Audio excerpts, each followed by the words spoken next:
बायां कंधे के ऊपर जाए तो इस प्रकार से आपको बराबर अर्हं नमः स्वाहा कह लीजिए, कायोत्सर्ग कीजिए।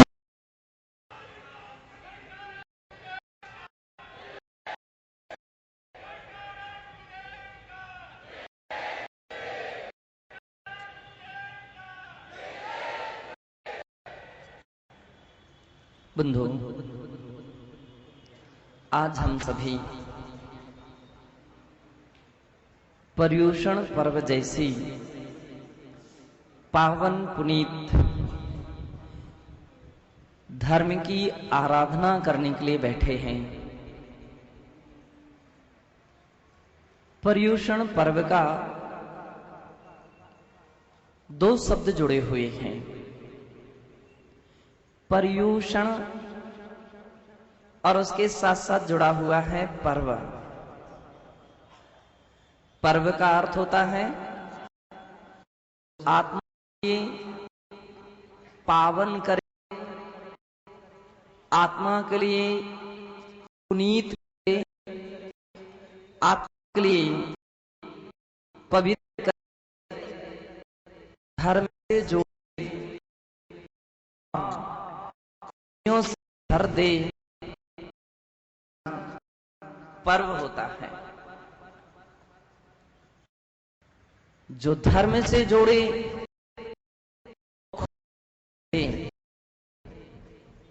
धर्म केवल तन का नहीं, मन का होना चाहिए। धर्म केवल तन से नहीं, मन से होना चाहिए। जब धर्म मन से होता है तभी हमारी आत्मा पावन और पुनीत बन सकती है।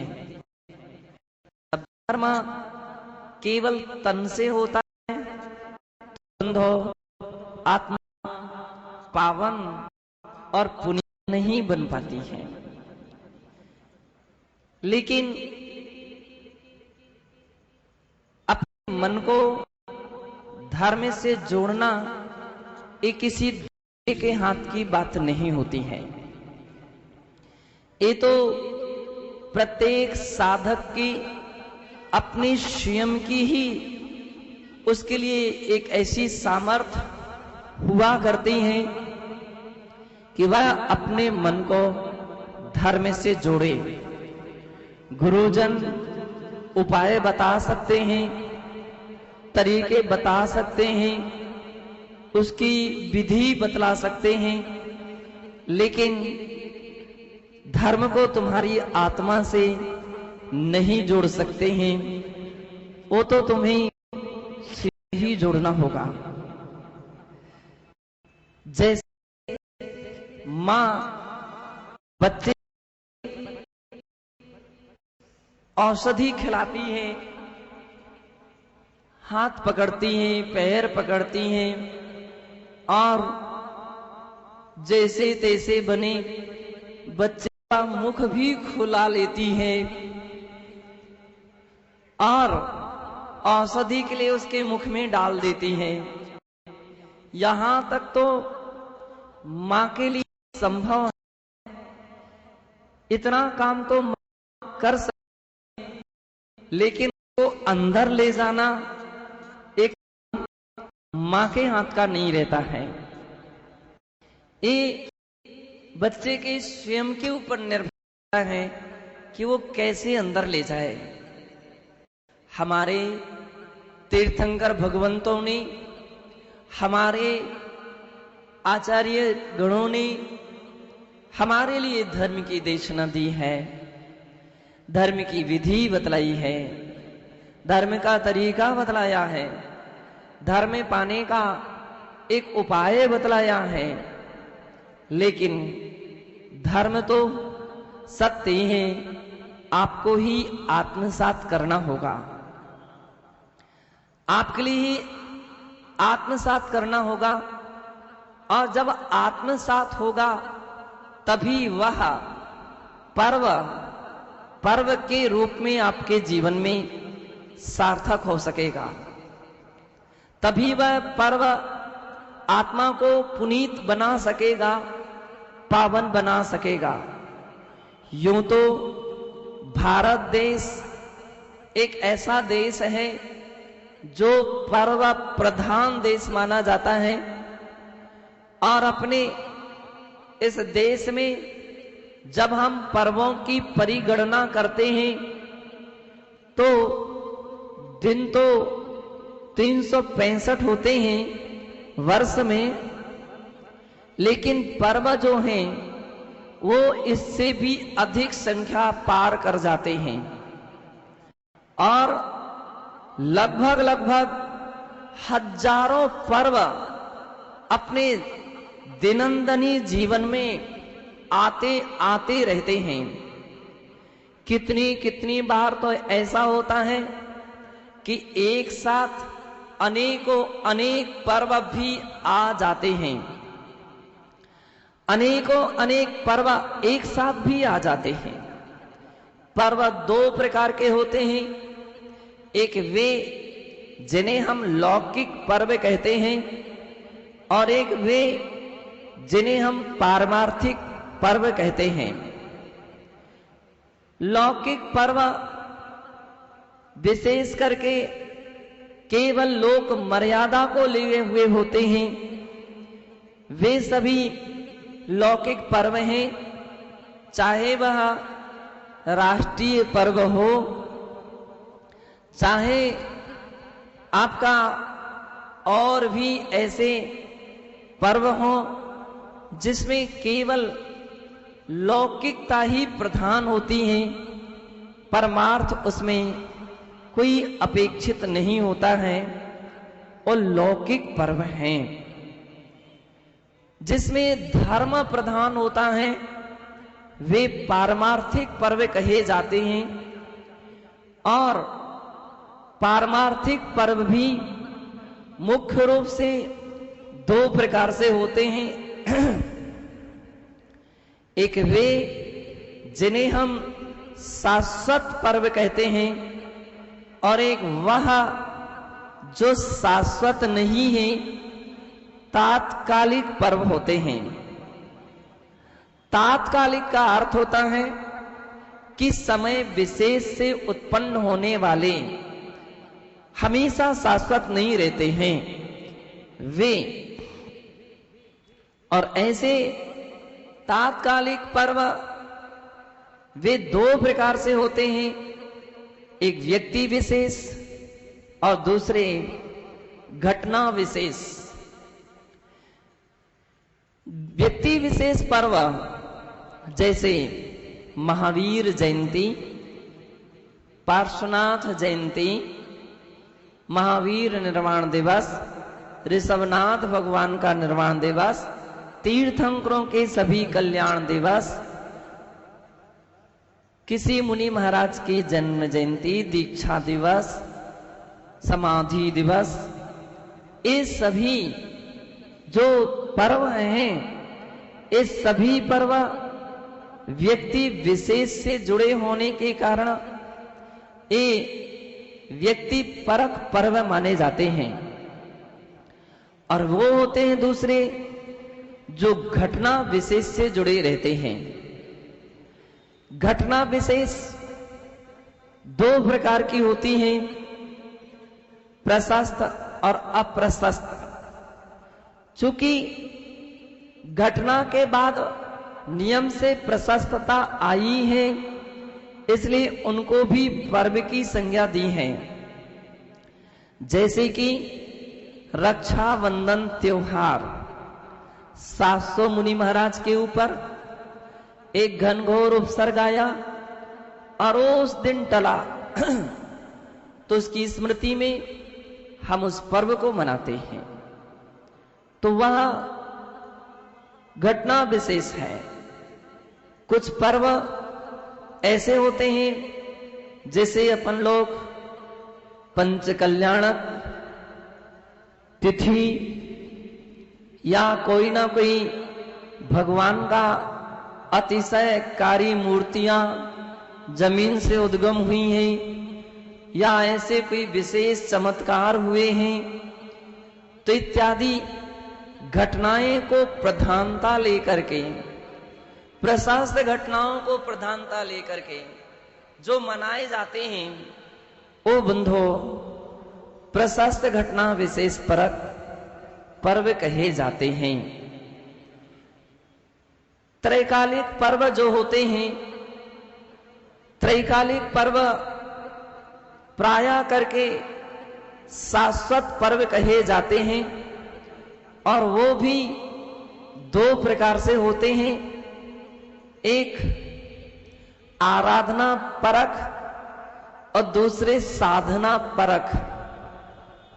यद्यपि आराधना भी एक साधना है और साधना बिना आराधना के संभव नहीं है, फिर भी प्रधानता जिसमें आराधना की होती है वह आराधना परक पर्व शाश्वत पर्व माना जाता है। जैसे कि आष्टान्निक पर्व, नंदीश्वर पर्व जिसे हम दूसरे शब्दों में कहते हैं, साल में 3 बार आता है और आपके यहाँ अठाइयां के नाम से प्रचलित है। ऐसा वह पर्व आराधना प्रधान पर्व है।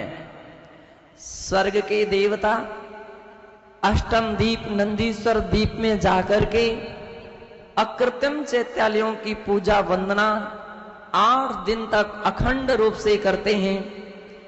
बंधो, उस सारी बातों को ध्यान में रखते हुए मनुष्य लोक के आर्यखंड के मनुष्य भी भक्ति विभोर होकर के साक्षात वहां तक तो नहीं जा पाते, लेकिन यहां ही नंदीश्वर दीप की स्थापना निक्षेप के अनुसार स्थापना करके उनकी आराधना करते हैं। यथा विधि तप त्याग के द्वारा साधना भी करते हैं। वहां पर्व पूजा प्रधान है, आराधना प्रधान है। और दूसरा पर्व है जो साधना और विशेष करके आध्यात्मिक साधना प्रधान पर्व है। वह पर्व है पर्युषण पर्व। और ऐसा जो पर्युषण पर्व है वह साधना प्रधान पर्व है। और पर्युषण पर्व जो है यह हमारे यहाँ वर्ष में 3 बार मनाया जाता है। 3 बार आता है, भाद्र माह, माघ माह और चैत्र माह। व्रत करने वाले यथाशक्ति तीनों पर्व को, पर्युषण पर्व को मनाते हैं। और यदि कुछ ना हो सके तो जैन दर्शन में भाद्र माह का पर्व तो नियम से हर जगह मनाया ही मनाया जाता है। भाद्र माह का जो पर्व है, क्योंकि ये जो महीना है भाद्र महीने का, वह तो प्रायः करके आम जगत में प्रसिद्धि को प्राप्त है और मौसम अनुकूल रहता है, तब त्याग आसानता से हो जाती हैं और व्यक्ति इस मौसम में, बिजनेसमैन भी फुर्सत रहते हैं और किसान भी इस मौके पर फुर्सत रहते हैं। शादियां वगैरह भी इन पर्व में इस महीने में नहीं रहती हैं और स्कूल की कोई खास परीक्षाएं भी इस मौसम में नहीं होती हैं। बंदो, इसलिए सबकी अनुकूलता इस पर्व में मानी प्रधान हो जाती है। यही कारण है कि भाद्र महीने के लिए सारे महीनों का राजा माना गया है। मल्लिनाथ पुराण के अंदर में इस महीने के विषय में वर्णन करने वाला एक श्लोक आता है, जिसमें आचार्य भगवान उसमें लिखते हैं, अहो भाद्रपदाख्योऽयं मासानीक व्रताकरा धर्म हेतु मध्यन्या मासानां नरेन्द्रवत्।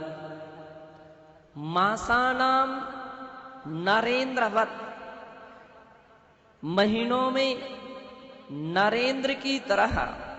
नरेंद्र का अर्थ राजा होता है, जो 12 महीनों में एक राजा की तरह है।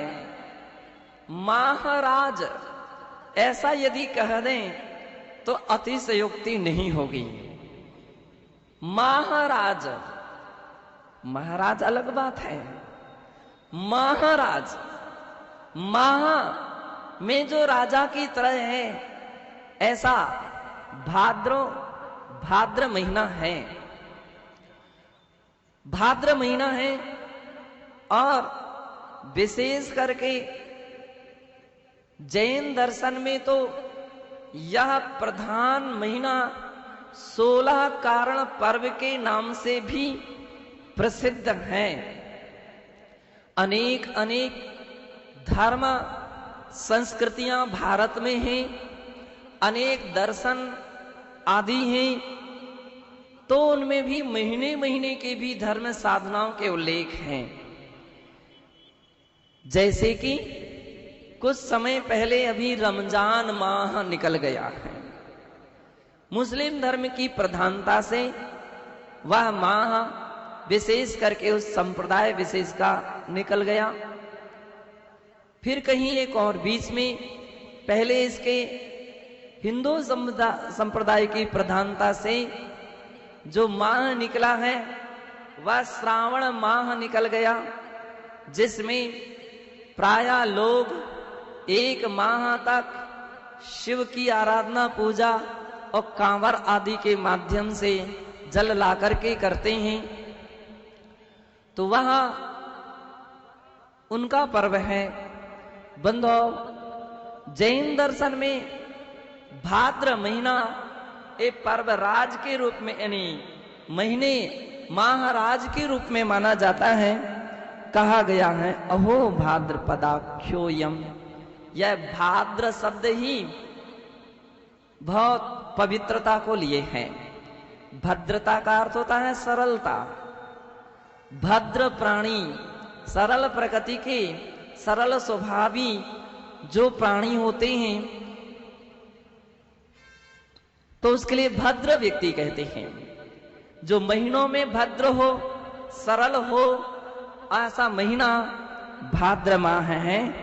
मासाना एक अनेक व्रतम, और क्योंकि ये भद्रता क्यों है कि अनेकों अनेक माहों में भी सबसे अधिक व्रत और पर्व इसी महीने में आते हैं।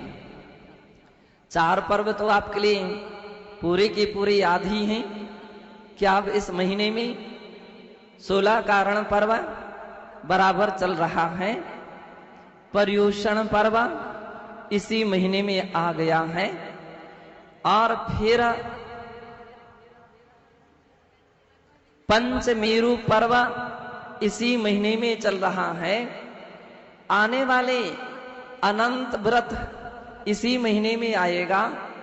रत्नत्रय व्रत इसी महीने में आएगा। और कल आप मना चुके हैं रोड तीज जो है, वो भी शास्त्रों में उसकी कहानी आती है। वो भी एक व्रत है। क्षमावाणी पर्व, चंदन षष्ठी पर्व, धूप दशमी पर्व, कितने सारे पर्व हैं। आचार्य महाराज ने इसलिए कहा अनेक व्रतम आकरम, ये तो अनेक व्रत का एक आकर यानी खान है, ऐसा समझ लीजिए। धर्म हेतु मध्यन्य, इसलिए यह धर्म का हेतु है। और अन्य मासानाम नरेंद्रवत, अन्य मासों में इसलिए वो राजा की तरह है, ऐसा इस महीने में उस पर्व की महत्वता दी गई। और उन पर्वों में श्रेष्ठ दिन, सबसे प्रमुख पर्व आता है तो वह पर्व पर्युषण पर्व आता है। और पर्युषण पर्व के विषय में भी आचार्य भगवान ने हमारे यहाँ कहा है पर्वाणि संति प्रोक्तानि बहुनी श्री जिनागमे पर्युषण समम नान्यत कर्मणाम मर्म भेद कृत। अर्थात शास्त्रों में बहुत सारे पर्व कहे गए हैं। पर्वाणि संति प्रोक्तानि, बहुत सारे पर्व कहे हैं। बहुनी श्री जिनागमे, किसमें? जिनागम में बहुत सारे पर्व कहे गए हैं। लेकिन पर्युषण समम नान्यत कर्मणा मर्म भेद कृत, पर्युषण की तरह कोई भी पर्व नहीं है जो कर्मों के भी मर्म को भेद देता है, कर्मों को धो देता है और आत्मा को पवित्र कर देता है।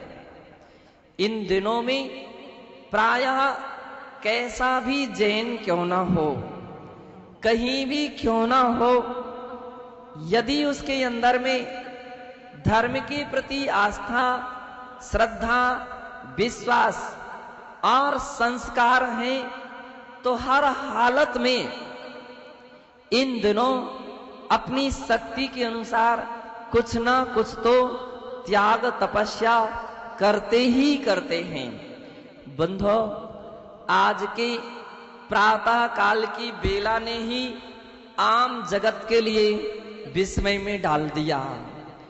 सुबह सुबह से जब 4 बजे से ऑटो रिक्शाओं का यहां पर आगमन हो रहा था, निश्चित है रास्ते के अनेक लोगों ने पीतांबरों को देखा, तो कहीं श्वेत अंबरों को देखा, तो कहीं नील अंबरों को देखा, तो विस्मयकारी हो गए कि आज बात क्या है।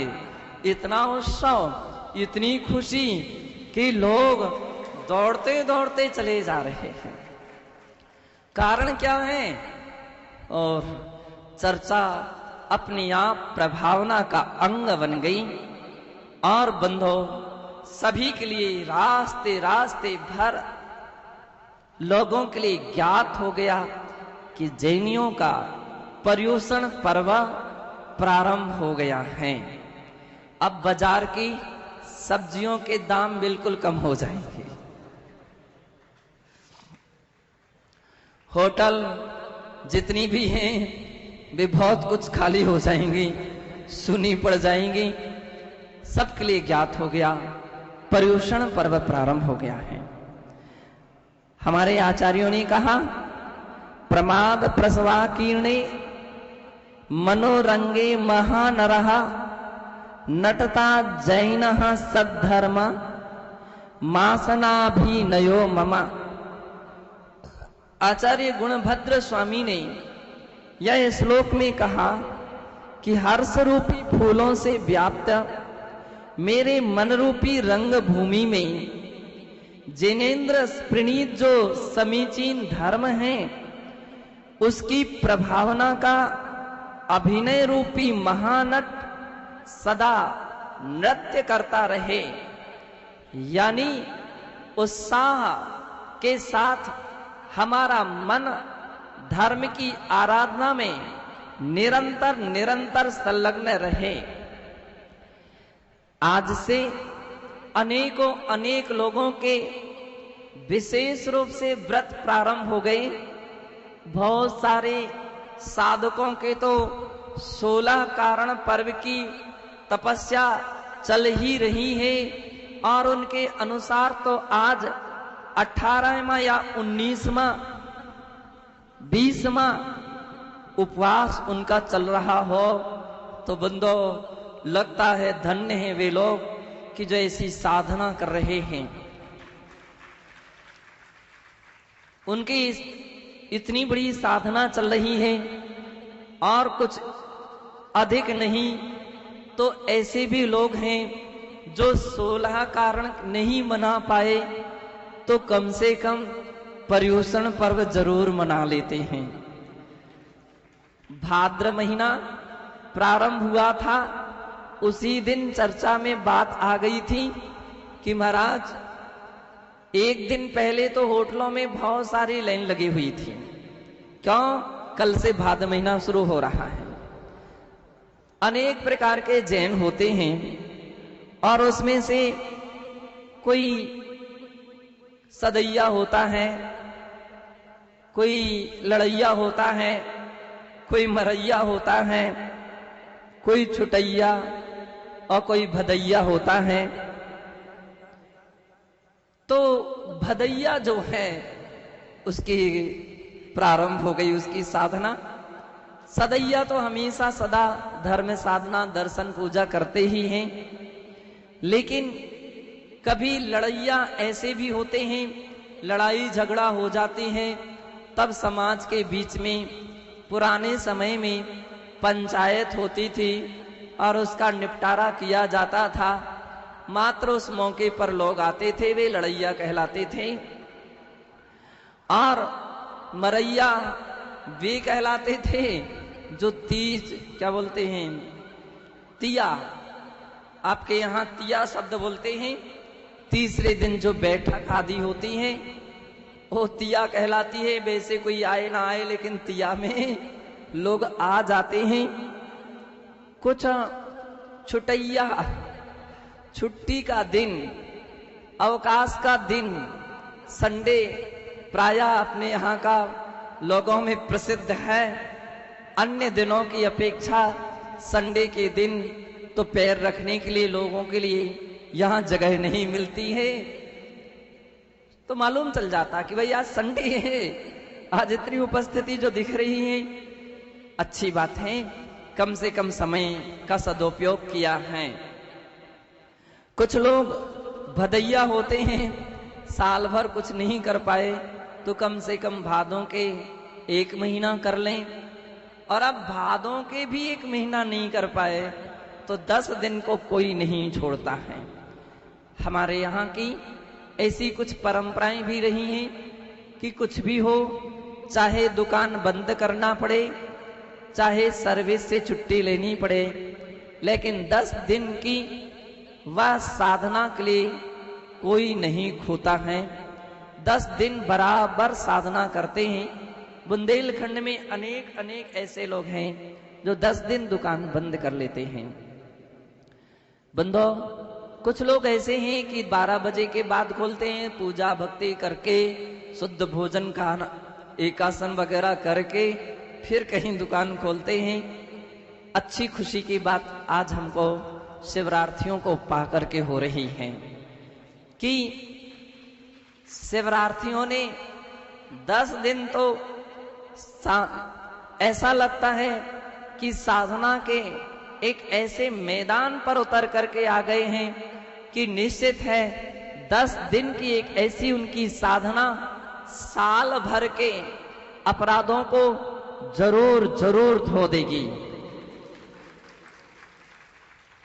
आगम तो ये कहता है 1 दिन का भी धर्म और 1 दिन का क्या, एक उच्छ्वास मात्र भी सच्ची साधना की गई अगर मन से तो वह करोड़ों भवों के पापों को धो देता है। करोड़ों भव के आपके पाप धुल सके या ना धुल सके, साल भर के तो धुल ही जाएंगे। वह तब जब सच्चे मन से साधना करोगे, तब विनय और सम्मान के साथ साधना करोगे, तब खुशी और उत्साह के साथ साधना करोगे, तब साल भर के धो देंगे और साल भर के लिए सावधान रख देंगे, या 10 दिन की साधना कि 10 दिन अब आप व्यवस्थित रहेंगे। बंधो, इन दिनों प्रायः व्यक्ति विशेष प्रकार की तपस्या करता है, इसलिए इसका नाम पर्युषण पर्व कहा गया। और इसकी व्युत्पत्ति इस प्रकार से की जाती है कि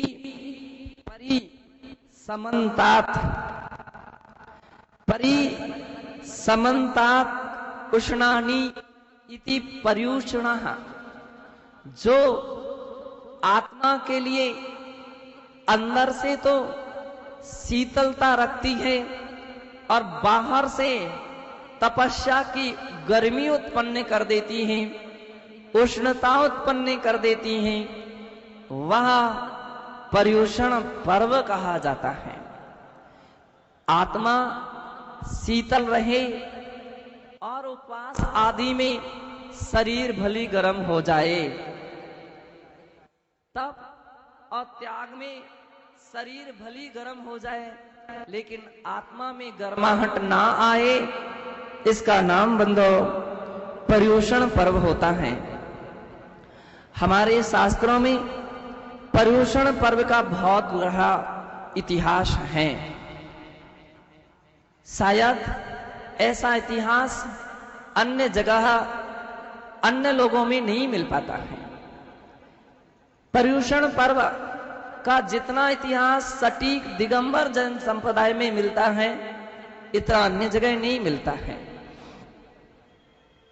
अगर प्रश्न खड़ा हो सकता है कि भादों के ये 10 दिन ही क्यों मनाए जाते हैं, तो इसका मुख्य कारण है कि बंधो सृष्टि अर्थात काल परिवर्तन जब होता है, उस सर्पणी से अवसर्पणी, अवसर्पणी से उस सर्पणी के जो काल परिवर्तन होते हैं, उस वक्त जो है यह उस सर्पणी काल के प्रारंभिक 49 दिन ऐसे होते हैं जिन दिनों में इस धरा धरती के लिए पवित्र किया जाता है।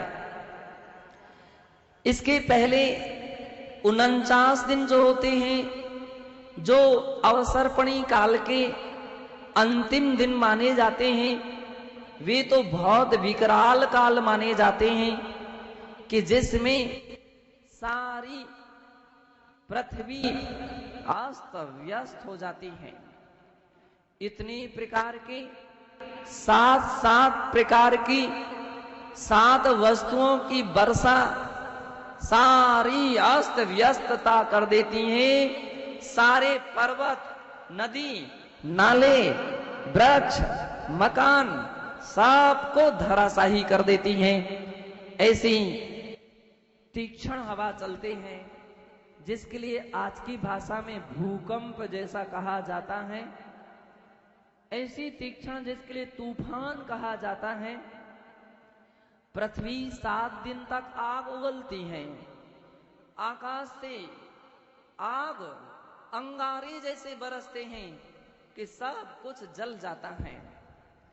72 जोड़े के विषय में बतलाते हैं देवता गण सुरक्षित रखते हैं, और कुछ जोड़े विजयार्ध पर्वत और गंगा सिंधु नदी की गुफाओं में, कंदराओं में जाकर छिप जाते हैं, तभी वे बच पाते हैं।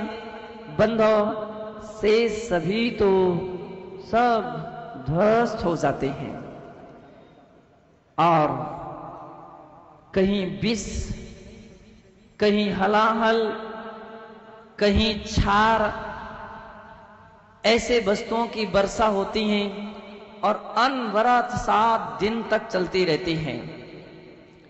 सारी धरती जल जाती है और बंदो पूरा का पूरा एकदम हालत ही यहाँ की बिगड़ जाती है। यह अवसर्पणी काल के अंतिम समापन दिन की स्थिति है। उत्सर्पणी काल के प्रारंभ होते ही सारा सब कुछ दूसरे रूप में, सुखद रूप में बदल जाता है। 7 दिन तक फिर उसी जमीन पर क्षीर वर्षा, 7 दिन तक अमृत वर्षा, 7 दिन तक रस वर्षा, 7 दिन तक सर्वौषधि वर्षा, 7 दिन तक शीतल जल की वर्षा, शीतल वायु और सुगंधित पदार्थों की वर्षा। इस प्रकार से 49 दिन तक होती है। जैन दर्शन के अनुसार यह अवसर्पणी काल का प्रारंभ श्रावण माह की कृष्ण पक्ष की एकम से प्रारंभ होता है। श्रावण वदी एकम, जिसे आज पहले अपन वीर शासन जयंती के रूप में मना चुके हैं, और श्रावण महीने से जब हम गिनती करते हैं तो पूरा श्रावण महीने का 30 दिन और भाद्र महीने के बदी के 15 दिन, तो 30 और 15 45 हुए, और सुदी के 4 दिन, तो इस तरह से 49 दिन हो जाते हैं।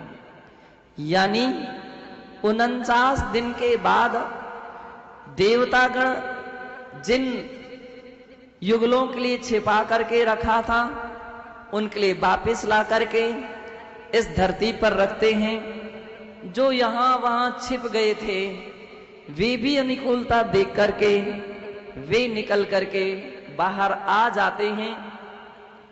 बंधो, वह दिन भाद्र माह शुक्ल पक्ष की पंचमी है। स्वर्ग के देवतागण इस सृष्टि के प्रारंभ में सुख और शांति के लिए 10 दिन तक धर्म की आराधना और उपासना करते हैं। बंधो, वह आध्यात्मिक साधना हमारी पर्युषण पर्व के रूप में जानी जाती है। वह आत्मा से संबंध रखने वाले 10 धर्म यद्यपि प्रतिदिन के धर्म हैं, लेकिन आराधना, पूजा और उसके विषय में जानकारी एक साथ तो नहीं हो सकती है। इसलिए एक एक दिन करके निर्धारित किए गए और 10 दिन निर्धारित किए गए। इन 10 दिन में क्रम से उत्तम, क्षमा, मार्दव, आर्जव, शौच, सत्य, संयम, तपस, त्यागा, किंचन्य, ब्रह्मचर्याणि धर्मः। तत्पार सूत्र के सूत्र के अनुसार हम उत्तम, क्षमा, मार्दव, आर्जव आदि 10 धर्म का साधना करते हैं, आराधना करते हैं और बड़े उत्साह के साथ उसकी पालना करते हैं। प्रत्येक धर्म के विषय में हमारे आचार्यों ने कहा, ईदि दह पयारा पावक कम्मस्य नासिया भणिया पुण्यस्य संजनया परपुण्यत्थम समादव्वः। ये 10 प्रकार के जो धर्म कहे गए हैं, ये पाप कर्म के नाश करने वाले कहे गए हैं। पाप कर्म नष्ट होते हैं इन धर्मों की साधना से। पुण्य से संजनया, और पुण्य की वृद्धि होती है। पर पुण्यत्थम न माधव्वः कहते हैं, और पुण्यानुबंधी पुण्य जैसी ऐसी अवस्था बनती है। अन्य ग्रंथों में इसे श्रवण धर्म कहा जाता है। श्रवण धर्म यानी मुनियों का धर्म, साधुओं का धर्म। ये मुख्य रूप में 10 धर्म हैं। और गहराई में जाएंगे तो आचार्यों के मूल गुणों में 10 प्रकार के धर्मों की विवेचना की जाती है और 10 धर्म हैं।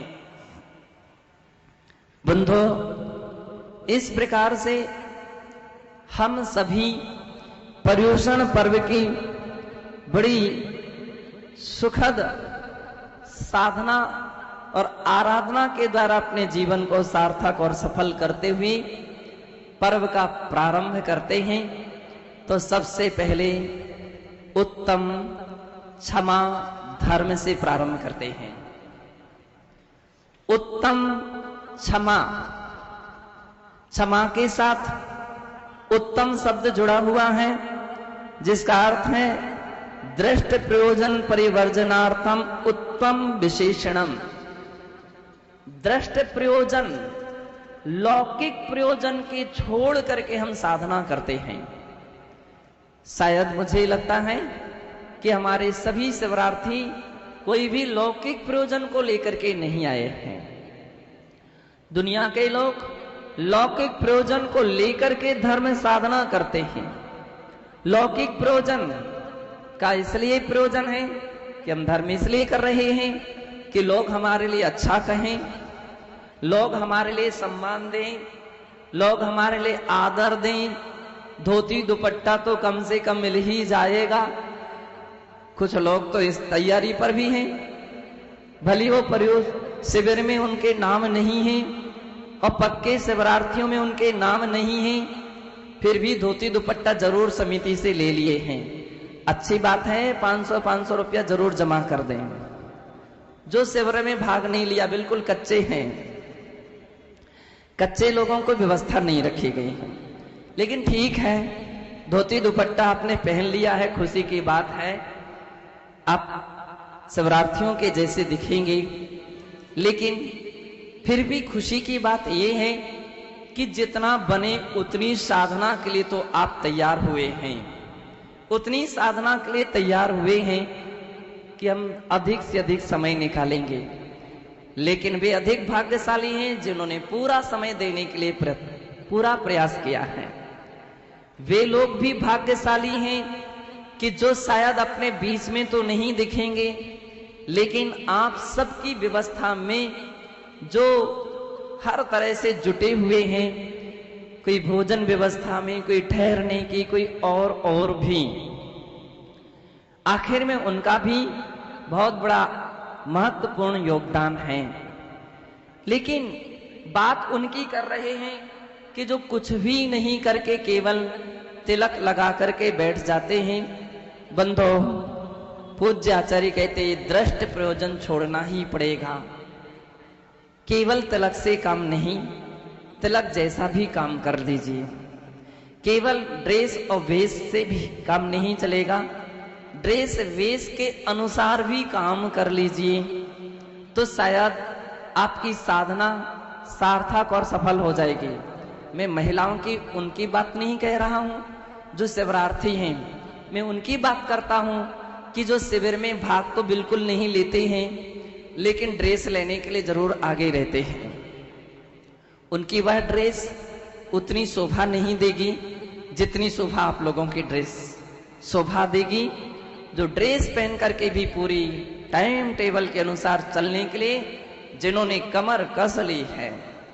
बाकी तो 500 रुपया आपके लिए लगने ही है, आप बिल्कुल चिंता नहीं करें। तो बाकी लोगों के वापस हो जाएंगे, लेकिन जो कच्चे हैं उनके वापस नहीं हो पाएंगे।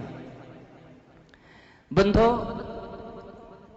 10 दिन की हम साधना के दिन उत्तम क्षमा जैसे पावन पुनीत धर्म को जब हम बात करते हैं, तो हमारे यहां केवल क्षमा धर्म नहीं कहा गया।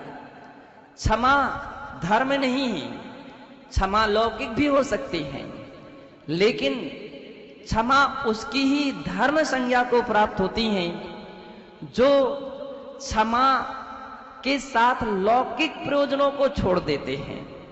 कोई लौकिक प्रयोजन नहीं है, कोई मुझे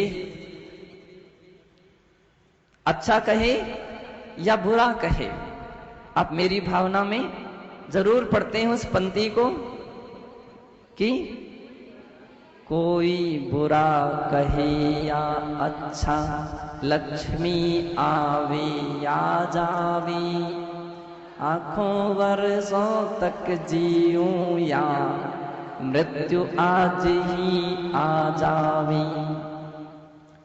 और कैसा ही भय आस तो भी।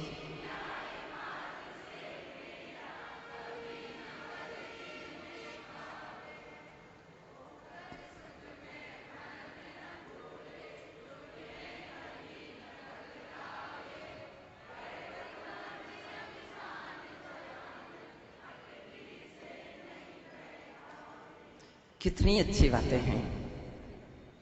ऐसा लगता है कि सारी पंक्तियां अपनी अब चरितार्थ हो रही हैं कि हम किसी भी परिस्थिति में अपने कर्तव्य से नहीं हटेंगे, अपने धर्म से नहीं चिगेंगे, कोई भी हमको लौकिक अपेक्षा नहीं है। आत्म साधना के लिए हम इस मार्ग पर आए हैं। ये ही उत्तम शब्द क्षमा के साथ जुड़ा है। बंधो, यूं तो क्षमा विश्व में हर संप्रदाय में कही गई है। ध्यान रखें, हिंदू संप्रदाय में भी 10 प्रकार के धर्मों की व्याख्याएं उनके यहाँ आई हैं और ज्यों के त्यों नाम कहे गए हैं। जैसे अपने यहाँ नाम कहे गए हैं वैसा अन्य जगह भी नाम कहे गए हैं। लेकिन विशेषता यह है, यहाँ उत्तम शब्द सभी के साथ जुड़ा है। ऐसा उत्तम विशेषण कहीं नहीं जुड़ा है। इसलिए यह आत्मा का एक धर्म बन गया है, आत्मा का स्वभाव बन गया है। सत्य तो ये है, स्वभाव का तो कभी अभाव नहीं होता और हर प्राणी का अपना अपना स्वभाव है। लेकिन जब हम उस शुद्ध द्रव्यार्थिक दृष्टि से दृष्टि डालते हैं तो आज भी हमें असीम अनंत की रूप में वह उत्तम क्षमा धर्म अपनी आत्मा में नजर आता है। जैसे अथाह सागर लहराता हुआ नजर आता है, बंदो अपनी आत्मा में उत्तम क्षमा धर्म का सागर लहराता लहराता नजर आता है। लेकिन हम बाह्य परिस्थितियों में जैसी ही राग द्वेष मोह करते हैं, उनसे अपना संबंध जोड़ते हैं तो राग द्वेष सहज मात्रा में प्रारंभ हो जाते हैं। यदि जीव अपने स्वभाव में रहे, पर की संगति में ना जाए, पर के संसर्ग से दूर रहे, तो आज भी आत्मा में वही असीम अनंत धर्म आपको नजर आएगा। लेकिन बंधो, जैसे यह जीव पर पदार्थ के से अपना संबंध जोड़ता है तो फिर अपने स्वभाव से वह छूट जाता है। यूं कहें, अपने स्वभाव से छूटता है तभी पर पदार्थों से उसका संबंध जुड़ता है। और जब पर पदार्थों से उसका संबंध जुड़ता है तो कोई वस्तु अच्छी या कोई बुरी नजर आने लगती है। कोई वस्तु अच्छी नजर आती है, कोई बुरी नजर आती है। कोई व्यक्ति अच्छे नजर आते हैं, कोई बुरे नजर आते हैं। किसी का व्यवहार अच्छा नजर लगता है, किसी का व्यवहार बुरा लगता है। ये सहज मात्रा में अवस्थाएं बनने लगती हैं। ये तभी जबकि हम पर के संपर्क में जाते हैं तो बंधो, अच्छा या बुरा जो भी हो रहा है, अच्छा का नाम ही हमारे शास्त्रों में राग कहा गया है और बुरा का नाम ही द्वेष कहा जाता। ये व्यक्ति बहुत अच्छे हैं, इसका मतलब है राग की बात कर रहे हो। ये बहुत बुरे हैं, इसका मतलब है द्वेष है। इनकी भाषा बहुत खराब है, इसका मतलब है द्वेष ही। और इनकी भाषा बहुत अच्छी है, इसका मतलब है उस पर राग जा रहा है। ये पदार्थ अच्छे दिखते हैं, इसमें राग है। ये बुरी दिखते हैं, इस प्रकार का ये द्वेष भाव है। राग द्वेष द्वयी दीर्घा नेत्राकर्षण कर्मणा,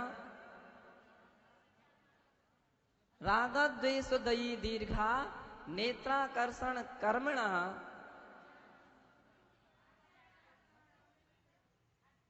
अज्ञानात् सुचिरम जीवा संसाराब्धो भ्रमत्यसो। भाषा इतनी शुद्ध होना चाहिए कि समझ में आए, इतनी शुद्ध साफ हो कि अज्ञानात्, आचार्य महाराज कह रहे अज्ञानता के कारण यह जीव मथानी की तरह, जैसे कोई मथानी जानते हैं? नहीं जानते हैं, क्योंकि अब आपके यहां मिक्सी क्या आ गई है, उससे अब दही मथ लेते हैं। पुराने समय में आज बिलोन आ गया है, पुराने समय में मथानियां हुआ करती थीं। लोग प्राय करके छाछ दही के लिए बर्तन में रखते और उसके साथ मथानी लगाते और मथानी में एक रस्सी लपेटते थे और उसके लिए 2 बंधन लकड़ी से बांध लेते थे और इसके उपरांत इस प्रकार से वो भाते थे, उसके लिए मथानी कहते थे।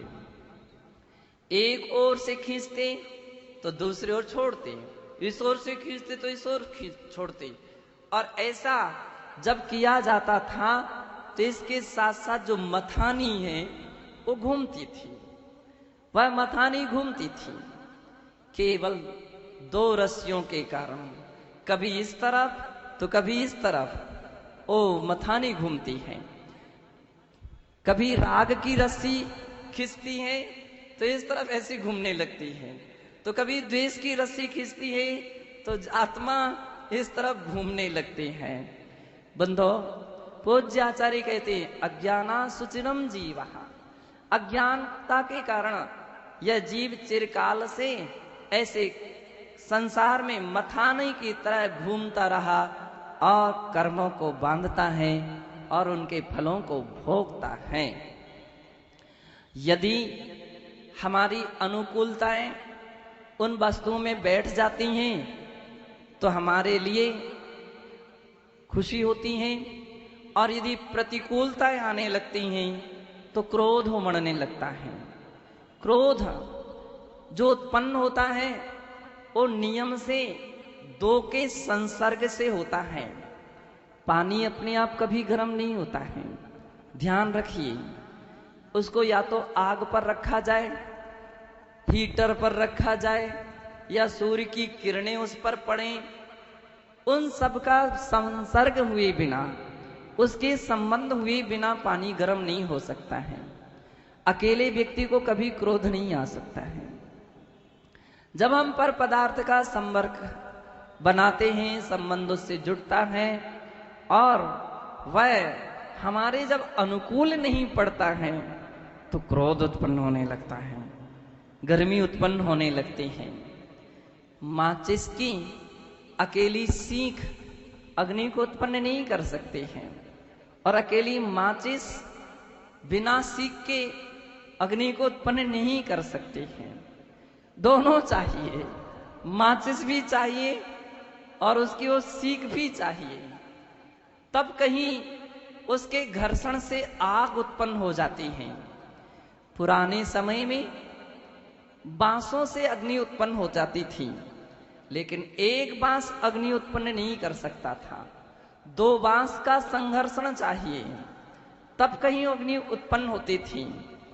और पुराने समय में चिकमिक बटैया, एक ऐसे पत्थर और एक लोहा होता था कि बहुत सारे लोग कुसेरा पास में रखते थे और लोहे के ऊपर या बटैया के ऊपर कहीं वो कुसेरी की अंदर में कपास जो है उसको लगा लेते थे और इसके उपरांत लोहे की वो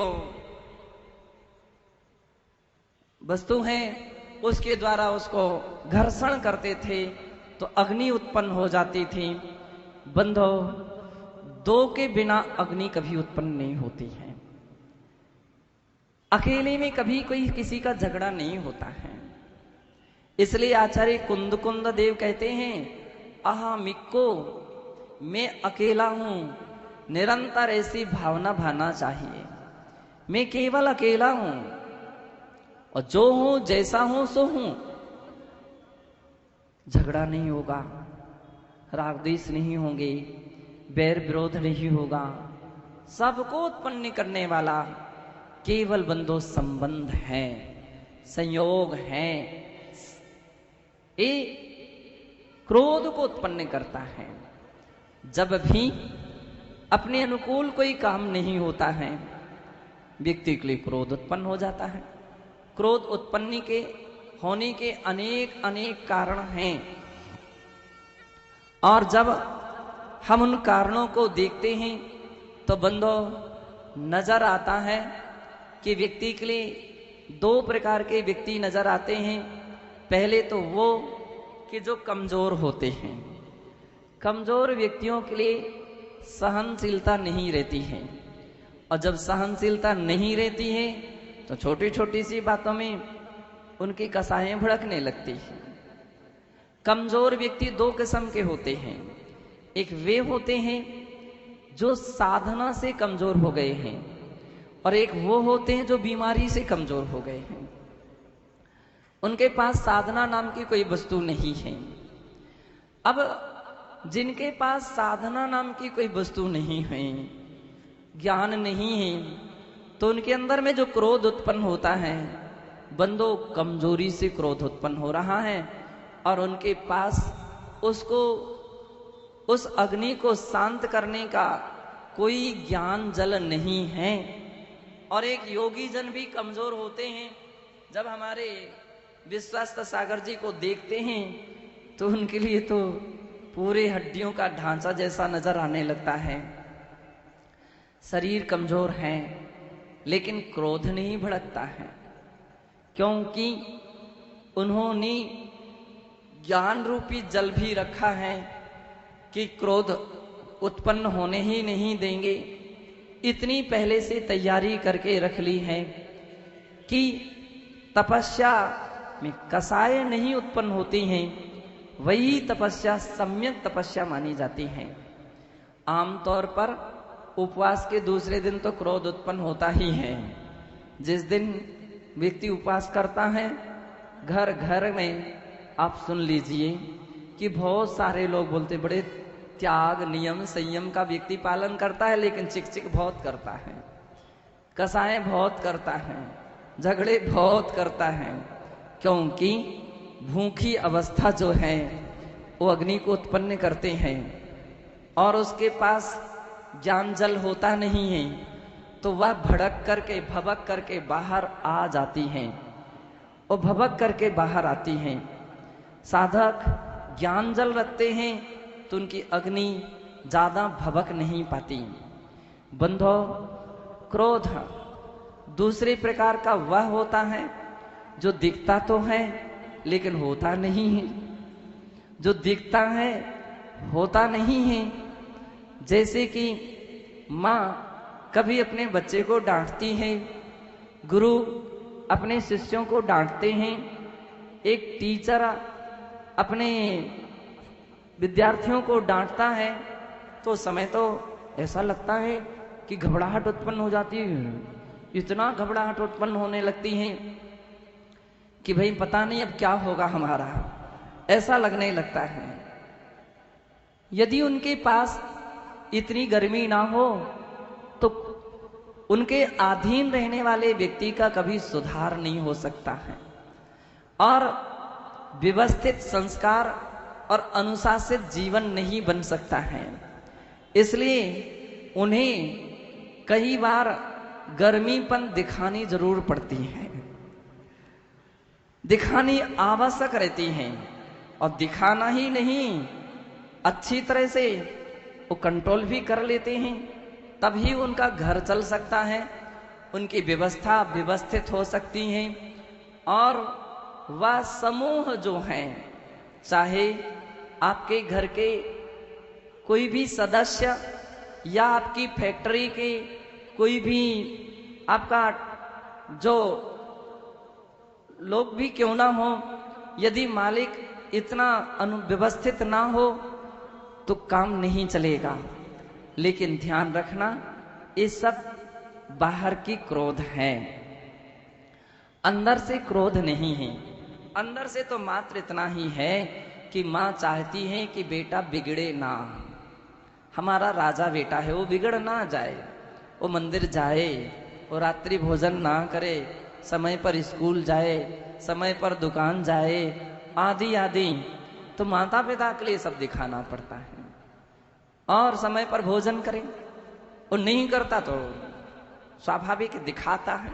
मम्मी की डांट दिखती है, आंखें बिल्कुल समझ में आती हैं, लेकिन ये सब बाहर का क्रोध है, अंदर से नहीं है। स्कूल के टीचर का क्रोध मात्र इसलिए है कि आपका होमवर्क कंप्लीट हो, आपका कोर्स कंप्लीट हो, ताकि आप अच्छे सफल हों, स्कूल में अच्छी परीक्षा में पास हो जाएं, ये उनका अभिप्राय रहता है। आप अच्छी पोस्ट पर पहुंचें। अगर इतना ना करेंगे तो आप उन्नतिशील नहीं बन सकते हैं। गुरुजन संघ में उनका अपना अनुशासन रहता है। यदि वो अपना अनुशासन ना रखें तो बंदो संघ नहीं चल सकता है, संघ का संचालन नहीं हो सकता है। अपना शिविर जो अपन देख रहे हैं, शिविर भी अगर कंट्रोलर ना रहे, कोई कंट्रोल ना करे तो अस्त व्यस्त हो जाएंगे और आपस में झगड़े प्रारंभ हो जाएंगे। तो अनुशासक अपनी शक्ति से और मर्यादा से विशेष करके गुरुजन अनुशासन रखते हैं और वे उनके लिए सारी व्यवस्था देते हैं। कुछ समय पहले सुबह चर्चा चल रही थी, मैंने कहा भैया अनुशासन की बागडोर सिर्फ में गुरु के हाथ में रहेगी, बाकी व्यवस्था आपके हाथ में रहेगी। तब फिर नदी के दोनों किनारे मजबूत रहेंगे, आराम से शिवरार्थियों का धर्म साधना चलती रहेगी, धर्म गंगा बहती रहेगी।